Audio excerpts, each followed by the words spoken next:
how about some NBA? And then there were two days and counting until the NBA trade deadline, and we're going to keep track of all of it for you. Thanks in particular to our senior NBA insider, Adrian Wojnarowski, who joins us now live. And Woj, just hours ago, you reported that deal involving CJ McCollum from the Portland Trail Blazers. What exactly can you tell us? Sage, New Orleans gets the dynamic scoring guard they've been pursuing really since summer free agency. They missed on Kyle Lowry.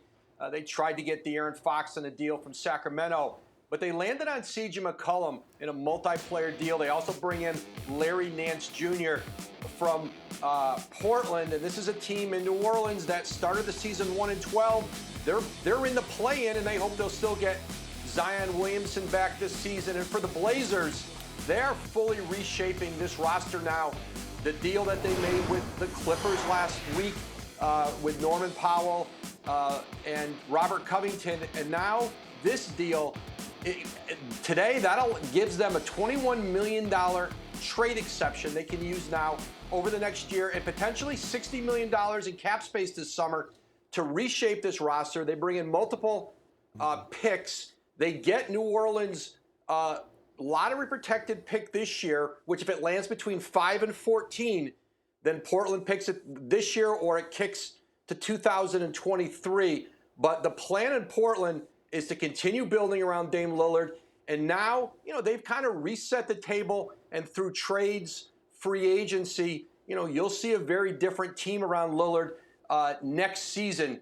And so certainly a dramatic day for the Portland organization. A backcourt that's been synonymous with that city, and McCollum and Lillard is finally broken up now. A fascinating move in my eyes, Woj, because of Damian Lillard, number one, his commitment to Portland. He signed the big new deal, and he and CJ were a great backcourt there. At 31, the window is closing, right? If you're the Portland Trail Blazers with a star like Damian Lillard. So they're in win-now mode, right? But the Pelicans seem to be as well. How do you quantify what both of these franchises are doing?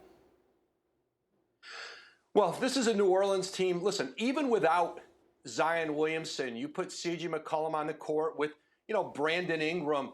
That's a dynamic offensive duo. They haven't really had a playmaking guard who can create for himself.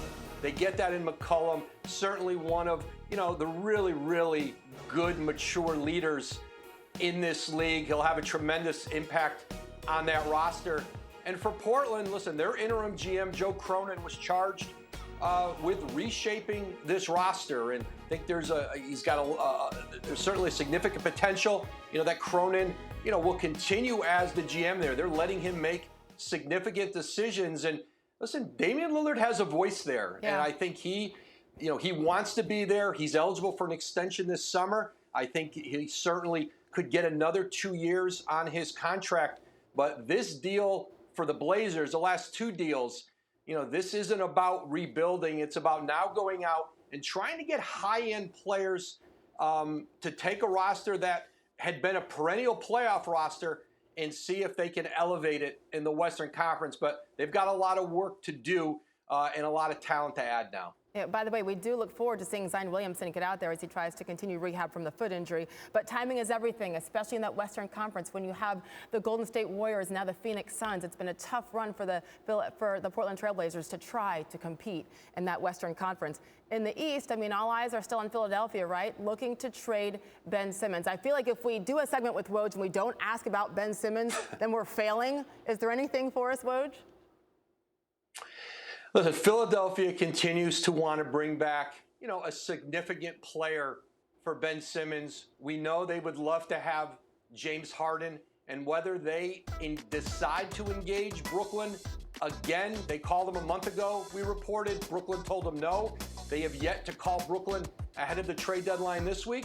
Or do they kick this to the summer and look toward free agency or a trade then, or other players who may ask out where they are at the end of the season, or other players who may become available? But what seems most unlikely, Sage, is that Philadelphia does a deal with Ben Simmons, that maybe brings them back a good player and a role player, a good player in picks. They want to do something significant with him, and there's no sense right now, that they're willing to sell short and just do a deal to get a deal done at the trade deadline. They seem willing to take this into the offseason unless they can bring back a star-level player for Simmons. Thanks for watching ESPN on YouTube. For live streaming, sports, and premium content, subscribe to ESPN+.